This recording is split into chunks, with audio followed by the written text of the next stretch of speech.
Okay, I think this might just be the three of us for now, but we'll go ahead and get started. So welcome to Hospitality Human Resources. And I just wanted to set up these office hours, one, to answer any questions, but really just to have some FaceTime with everyone. This is the first time that I haven't met everyone in person on ground right in the beginning of the semester. Like last semester, we did go fully online, but we didn't do that until about halfway through the semester. So I had had an opportunity to see everybody and at least get started, and everybody got a feel for how my lectures typically go, which in this class aren't real crazy. It's super project based. Especially in light of the class going from a 3 credit class to a 2 credit class. So I'm extremely mindful of that. And I did last semester tailor the class to be more like a 2 credit class than a 3 credit class. So it wasn't overly burdensome given that you're not getting the extra credit for it. So anyway, so I did tailor that down. But that said, I at least had an hour on ground with everybody where I would like spend about 5 to 10 minutes just going over what that portion of the project was going to be. And then I treated that hospitality HR class like a lab where everyone was able to be in their groups. And then I would walk around the room and help everyone with their project. And then that remaining hour that was online was posting and interacting, maybe a little bit of discussion threads, but nothing too crazy. Now in this completely online forum, I obviously haven't had a chance to meet everyone in person in the beginning. So that's my attempt here this week, is setting up these office hours on multiple occasions. I have 3 time slots this week, and then I'm recording this to post for the students who can't make it in any of those time slots. And then if anyone's questions aren't addressed or they have any concerns, certainly set up one-on-one Zoom meetings with me. So that's the intent of this round of office hours. And then also just to give a quick overview of the class, I went ahead and published the entire class so that you can see all of the modules, get a feel for all of the assignments that are coming up. Given that it's 100% online, I wanted to remove as much of the anticipation as I could so that you can see, up front what this is going to look like. And if there's something that seems not scary, but maybe a little bit more daunting than normal, you have an opportunity to ask about it up front. So that's why I went ahead and published the whole class. That said, please do not post any assignments until I tell you. The due dates are intentionally missing because I don't want anybody posting until there is an assigned due date. So that is why you don't see due dates in the modules and on the assignments. It's because I have not assigned them officially yet. They are just there for your perusal. So more informational purposes for you. So that's what that's all about. How I see this class going is in each module, if you look, you'll see that in an assignment, there are PowerPoints that are attached in each module in the assignment for you to review. My videos are going to be quick 5 to 10 minute highlights of what I'm looking for in that portion of the assignment and why it's important. And so what happens here with HR, how I designed this class, so that it's project-based as opposed to you looking at, now videos of a bunch of PowerPoints and then you having to memorize a bunch of stuff and then dump it out in an exam and then forget about it later once you leave the class. What I wanted to do instead was create a cumulative project-based type curriculum for this class so that you literally walk through the start to finish process in HR. So we're going to start at the very beginning where you are either starting a brand new company in hospitality or you're in senior management or management of some level, and you've been tasked with doing an analysis to determine what jobs may be needed, and how many of each jobs are needed, so that you can kind of overhaul your labor force and determine whether you're spending too much on labor cost, or you have some money to spend, or there's something going wrong, like your quality control isn't there. And you're just looking, so you're looking to your labor force. So that's in the very, very beginning where you're having to do this analysis, or in the very beginning where you're just starting and you're like, oh my gosh, okay, I'm starting a restaurant and it's this type of concept.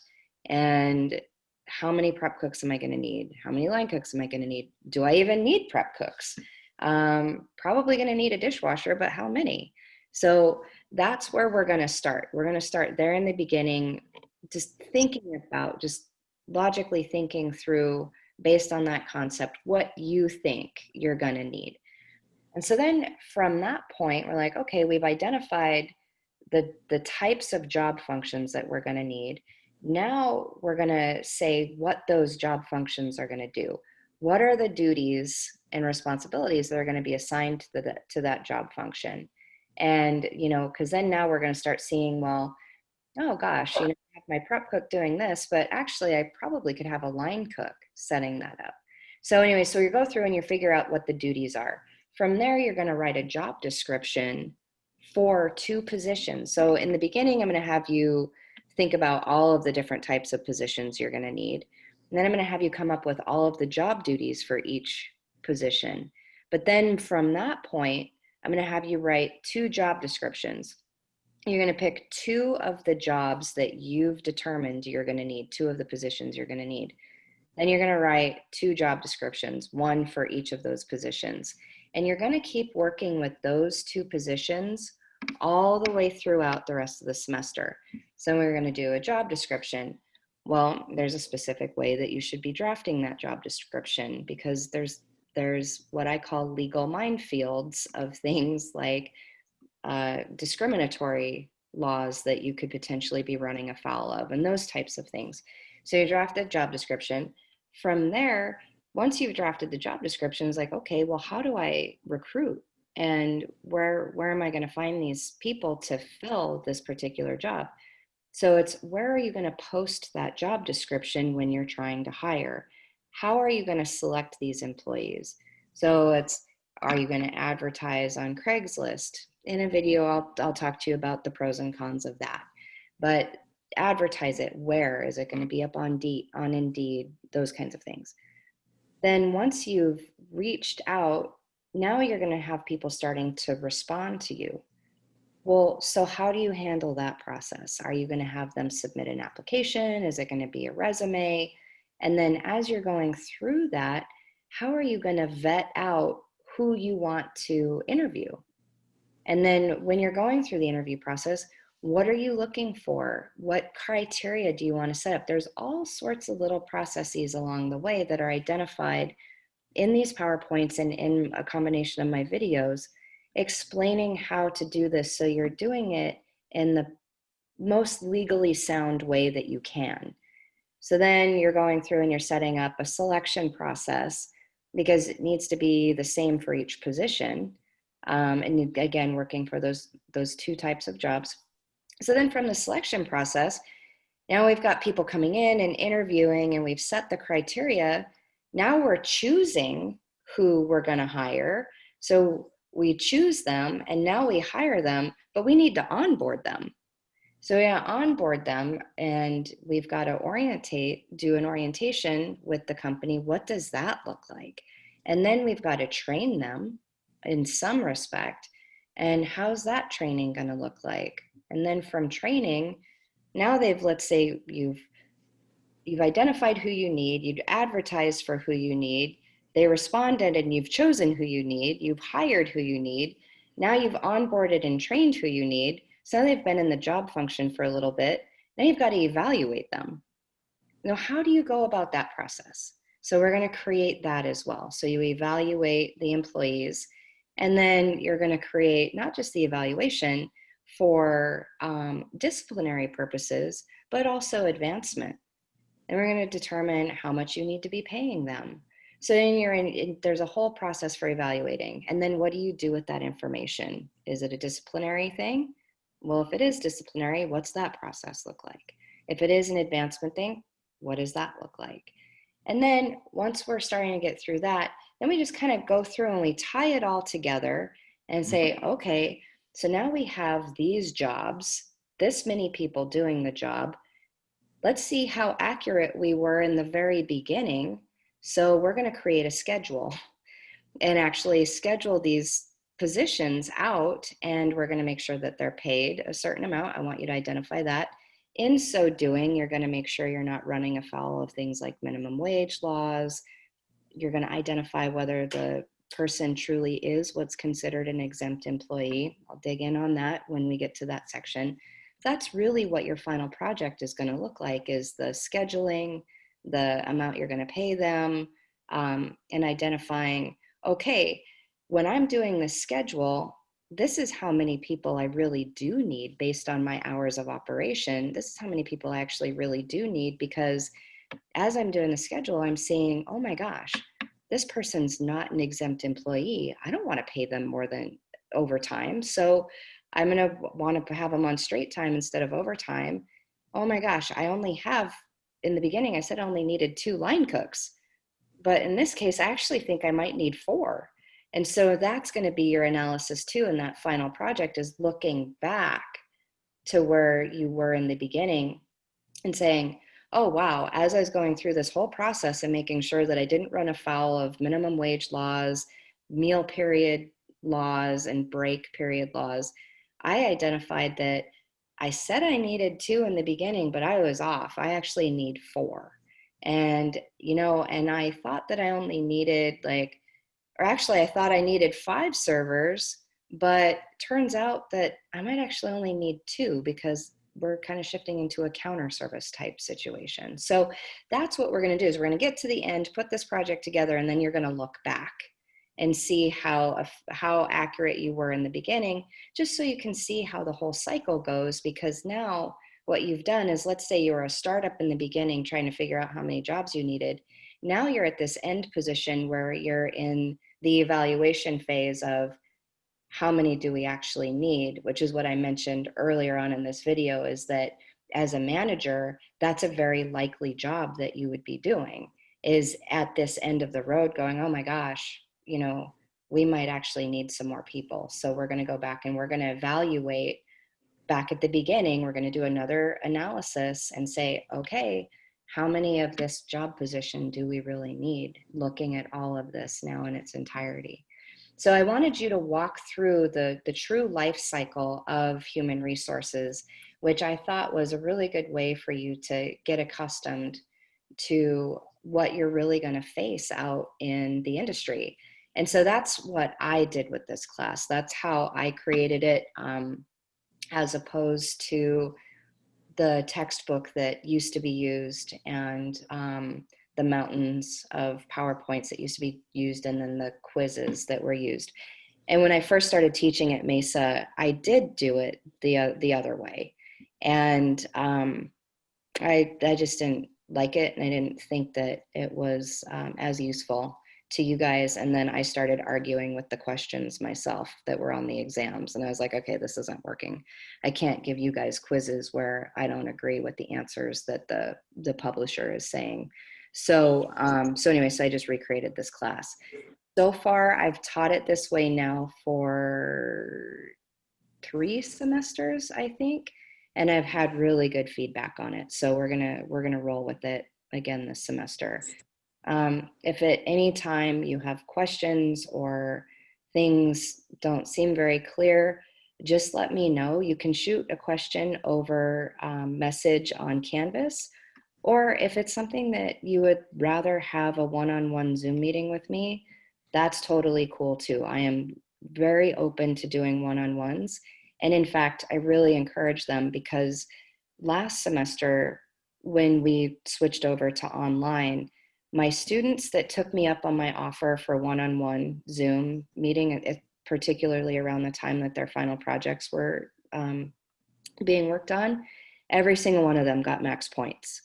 on their final project, because I had them, don't email it to me because I'm not going to give you feedback on a pre-assignment, but I have them share screen and walk through what they have. And then I identify specific things and be like, hey, you could flush this out a little bit more here. And then I even walk through the process on how to do that. So they could literally be typing it up as we were doing it. And then by the end of the Zoom, like package it up and send it. So um, I I don't have any problem helping you guys that much, because to be honest with you, I would love it if everybody got an A. This is not a law school class where only one person can have an A. So as many of you who want to put the work in, I will be there for you. I will put the work in if you're willing to put the work in. And that said, so long as you do all of the assignments, or even a significant portion of the assignments that I have posted for you along the way, you're going to be just fine in this class. You're going to do great, because I'm not actually going through your assignments and saying, no, that's wrong, no, that's wrong, and deducting points. That's not how this works. What I do is I go and I take a look at your assignment, and I look to see if you gave a good faith effort in doing the assignment. And if you weren't clear on something, you reached out to me and we discussed it, and I helped clarify those items for you so that you could submit something meaningful and responsive to what I've asked for. I'm not looking for perfect job descriptions. I'm not going to go through and say, oh no, you shouldn't have said that, and then deducting points. I'm looking for good faith effort in your submissions and that you've actually tried.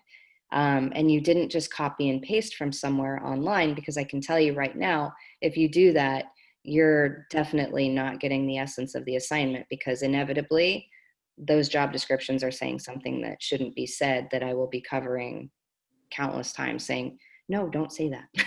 And so I'll know if you just copy and paste. So don't do that. Just create a job description. That's not to say that you can't look online for examples.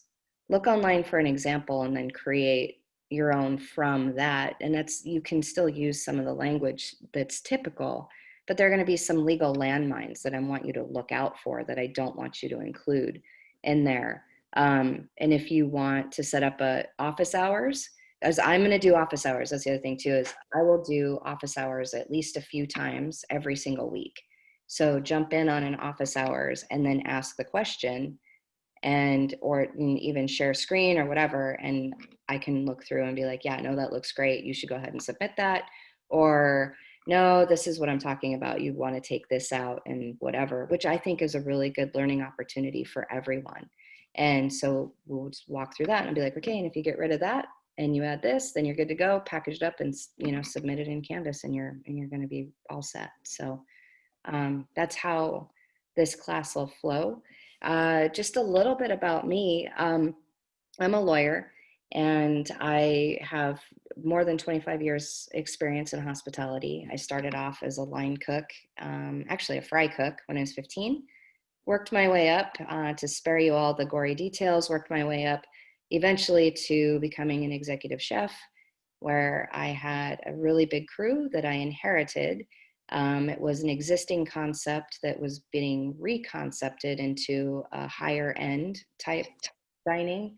And I had the option of firing my entire crew and hiring new, which would have been a very easy move to do. I could have just hired a bunch of culinary students who were already trained, that could perform the duties that were needed for this concept. But instead, I chose to keep the existing crew, and I trained them while we underwent construction. And it was a lot of extra work. That was a decision I made. So that was very much in alignment with HR, where I had to identify, first of all, the crew that I inherited. Would that be enough moving forward with the type of concept that we were going to have? And then also, did I want to go out and hire new people, or did I want to train the existing ones I had? Or did I need to bring anyone else on, or cut anyone because we didn't need the whole existing crew? I actually did end up hiring 2 sous chefs because I needed a sous chef. It started with 1 sous chef and eventually hired a second one because I did need someone with that level of experience to work with me. Um, and then I think at the end of the day, only ended up terminating one of the original crew that I inherited. So, that was definitely a learning experience in terms of HR. And so I walked through that, and later from there ended up stepping down as executive chef and turned everything over to a friend of mine from culinary school.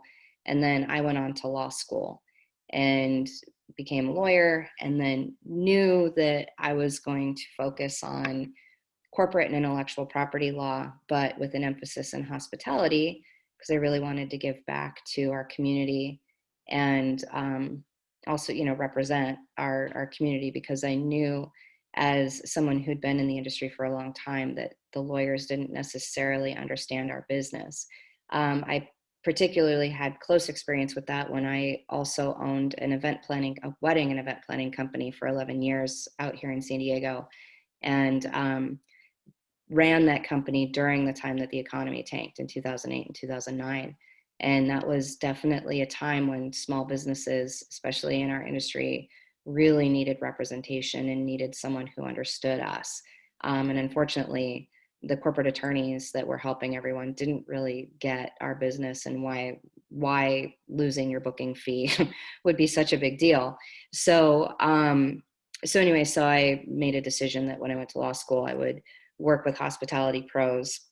Obviously, I work with other businesses as well, but seems to be my primary client base is food and beverage and event world.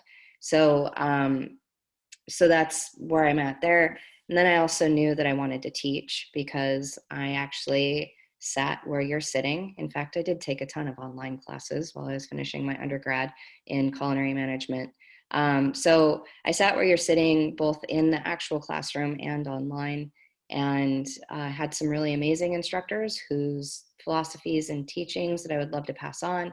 And I had some maybe not so awesome instructors who I wanted to make sure I wasn't that instructor. I wanted to make sure that my students would have a really good learning opportunity. And so I had a chance to see what went right and what went wrong as a student. And I wanted to be able to share that knowledge and pass it on as now a professor. So I knew I was going to teach. And then I also speak at national conferences, although not so many in 2020. Clearly, those have been canceled. And so that's not happening. But I do speak at national conventions. I also speak at regional events and more local events as well, for all of the different organizations, MPI, NACE, ABC, all those guys, some local chapters, some local groups too, of like maybe some high-end wedding planners. I'll be asked to come in, or other high-end event professionals oftentimes ask me to come in, and then so do my friends and colleagues in the food and bev space. So anyway, so that's a little bit about me and why I'm teaching this class, and know a little something about it beyond just, what the books say. Actually, I've lived it very well. And it's interesting because HR, although I'm a lawyer, I'm not an HR person, but I do advise a significant amount of hospitality businesses in this space, because it's an employment law type issue that when I'm advising my clients, I'm trying to help them so that they don't get sued. And so you'll notice a lot of that influence in these projects and how we're going along is I'm going to explain to you why it's so important for you to pay attention to this, and why it's so important to work on this on the front end and get it as tight as you can, because it could really save you a lot of heartache and pain on the back end if someone wanted to sue you. And hospitality in particular is a big target for employment law claims that get made. And so so you'll see a lot of that legal influence here throughout these projects as I'm explaining the importance of certain pieces, as opposed to, well, this is just how you do it, this is just part of HR, this is just how it goes. And I want to dig in on why it's important and why you should care. And a lot of that is legally based. So I think it's nice to have an attorney in on teaching this class. So that's what I have for you. Now I just want to open this up for any questions. Oh, real quick, actually, I bet this is going to take care of a couple questions. Those of you who just joined or were a little bit later coming on, there are intentionally no due dates on the assignments because I haven't officially assigned them yet. So when you see a due date pop up on those, they're officially assigned, and go ahead and submit them. You will know, I'll put in the announcements that something's assigned, and also in each module, you'll have a little video that accompanies the assignment. So I'll keep you very well informed through announcements of what to be looking for. Just pay attention to those announcements. It's the best way I can communicate to all of you to keep you abreast of what's going on. And then also I will always have office hours a couple times throughout the week so that you can jump on. And if you can't make the office hours, I am recording the office hours. So I'll be posting those links so you can review those later. And if your questions still aren't answered, then shoot me a note and then we can just do a quick one-on-one Zoom. It's not a problem. Okay, so that said, videos will accompany the assignments. You'll see when the assignments are assigned in the announcements. That should address, I'm pretty sure, a significant amount of your questions already straight away. Are there any other questions that I can answer for any of you? I do. Hi. Hey. What format do you would like us to do the project, like the assignments on? PowerPoint, Excel, Word. What do you prefer us using? You know what? As long as I can open it and I don't have to follow a link to open it, it doesn't matter. So if it's easier for you to work in PowerPoint to get your assignment in, I'm fine with that. If you prefer to use Word, I'm totally fine with that too. But what I don't want to do is have to have a link that gets attached into assignment that I have to click on and get permission to access. That said, Pages tends to not be very friendly for me when I've been trying to open them up in Canvas assignments. So I would prefer you use Word, but if you don't have access to Word and you only have Pages, that's okay. Just let me know, and then we may just have to troubleshoot some things along the way, but that's okay. But otherwise, those are really my only restrictions or guidelines in terms of what format to turn things in. I don't, as long as you can convey the information to me and it addresses and is responsive to the assignment, I don't care if it's a PDF, Word document, or PowerPoint, honestly. And even your final project will be it's not an essay-based type project. So you'll be fine using any of those platforms as well. Yeah, that's good to hear. And another thing is, I sent you at the beginning of this video a letter of my DSPS office. I just want to confirm you got it. Oh, did you send it via email? Yeah. Okay, I'll have to check that. I mostly am able to get, is there any way you can send it through Canvas as an attachment? Try. Yeah, if you can send it through Canvas as an attachment, that's best.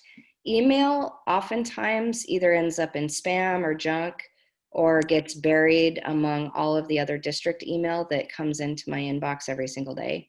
Because it's not just Mesa email I get it for all of the other community colleges as well. So just so you know, email is not the best method.